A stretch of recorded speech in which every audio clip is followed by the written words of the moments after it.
Shalom à tous. L'histoire de Pourim, à mon sens, nous donne deux clés de lecture de la vision juive sur notre rapport à l'histoire et notre rapport à la providence. La Megillat Esther, le livre qu'on lit à Pourim, est le seul livre du Tanakh où le nom de Dieu n'apparaît pas. Et c'est pas juste que le nom de Dieu n'apparaît pas, c'est que toute l'atmosphère de la Megillat Esther est une atmosphère qui est très proche finalement de l'absurde, d'une espèce de réalité, de réel politique poussé à l'extrême, avec un roi qui est prêt à exterminer un peuple pour des raisons d'argent, des luttes de pouvoir, des luttes de cour, beaucoup d'honneur. Et donc, l'histoire de Pourim, c'est être face à un monde qui est un monde où le nom de Dieu est absent. Non seulement on voit pas de providence, un peuple aussi central que le peuple juif peut peut-être disparaître pour des raisons d'ego, mais en plus, même la dimension morale est quasiment absente de ce monde-là. C'est un monde finalement d'intérêt, d'ego. Et tout l'enjeu de Pourim, à mon avis, c'est justement être capable de prendre cette leçon-là, d'être face à un monde qui a priori est plus de l'ordre d'une dimension d'absurde, de réel politique, où au final tout est qu'une question d'intérêt, et réaliser que en réalité il y a un souffle derrière. En réalité, on n'est pas complètement abandonné entre les mains du sort, du hasard, des intérêts humains. Il y a quelque chose d'autre qui, en réalité, est en train de s'écrire, qui s'écrit de manière assez floue. C'est difficile à décrypter, mais au fur et à mesure, on se rend compte que il y a un souffle derrière l'histoire. On n'est pas complètement seul, on est accompagné, et l'histoire va finalement se finir bien. Ça, c'est la première clé, la capacité de la vision juive de lire l'histoire comme significative, de lire l'histoire comme pas juste une question d'action humaine, de politique, d'intérêt, mais l'histoire comme écrivant quelque chose de plus grand et comme étant accompagné d'un certain souffle, que derrière l'histoire, il y a une méta-histoire qui est en train de s'écrire.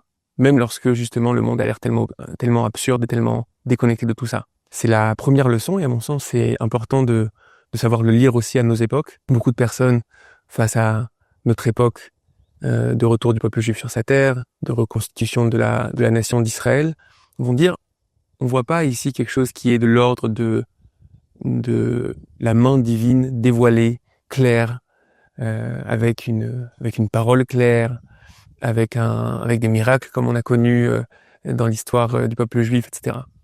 Et je pense que le regard de Pourim, c'est la capacité de dire, je suis capable de lire l'histoire comme significative. Et si on a un peuple qui, après 2000 ans de dispersion, arrive à renaître de ses cendres, des quatre coins du monde de manière tellement unique, et ben il y a un souffle qui est derrière.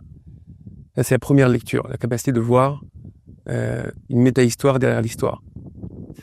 La deuxième clé de lecture, qui nous vient plus de sources profondes dans la Torah, on le voit par exemple chez le Harizal, on a fait d'ailleurs un podcast sur Shofar là-dessus, c'est le fait que l'absence, le fait que le nom de Dieu ne se révèle pas, le fait qu'on ait cette impression d'absence, cette absence-là, finalement, elle vient faire germer quelque chose. Elle permet à quelque chose d'exister. On pourrait comparer ça au passage entre l'enfance et l'âge adulte, où pendant l'enfance, le sujet, c'est justement que les parents soient extrêmement présents, accompagnent, encadrent.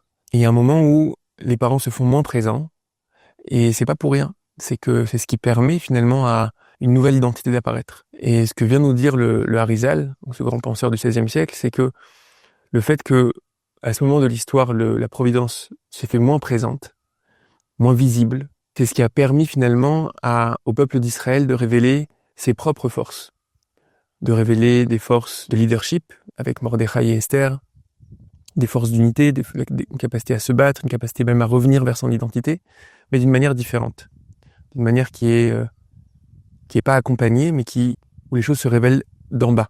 Et il y a ici, à mon sens, une clé de lecture qui est très forte, qu'on retrouve beaucoup dans la vision juive, c'est que c'est pas pour rien que le dévoilement divin n'est pas plus clair.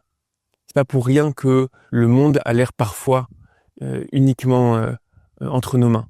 C'est ce qui permet finalement le développement de l'homme, sa liberté, le fait qu'il va puiser de ses forces de l'intérieur et pas juste être accompagné ou être dirigé. Et je pense que c'est assez vrai aussi dans nos vies à chacun. C'est-à-dire qu'il y a des moments comme ça des moments d'obscurité, des moments où on appelle ça le fait que le visage de Dieu se cache, des moments de difficulté, des moments où on se sent moins accompagné, et une vision juive de ces moments-là, hein, ça serait le fait de dire que, ok, c'est peut-être pour qu'il y ait quelque chose d'autre qui se révèle, quelque chose qui est plus de l'ordre de l'autonomie, de l'indépendance, de force de la réalité même, de force de l'homme même qui puisse se révéler. Voilà les deux clés, à mon sens, que Purim peuvent proposer aujourd'hui. La première, la capacité de sentir malgré tout qu'on est accompagné par un souffle, et que on peut avoir une certaine confiance dans le fait que l'histoire avancera de la bonne manière, même lorsqu'on est face à un monde qui a l'air d'être tellement un monde d'absence.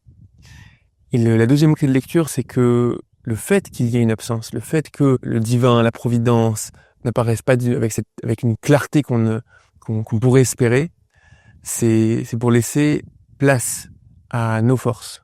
C'est pour laisser place à l'identité humaine, l'identité du peuple d'Israël, de trouver sa place et d'être obligé finalement à grandir. Et je vous souhaite à tous un Purim Sameach, que ces deux clés de lecture puissent nous accompagner. À très vite.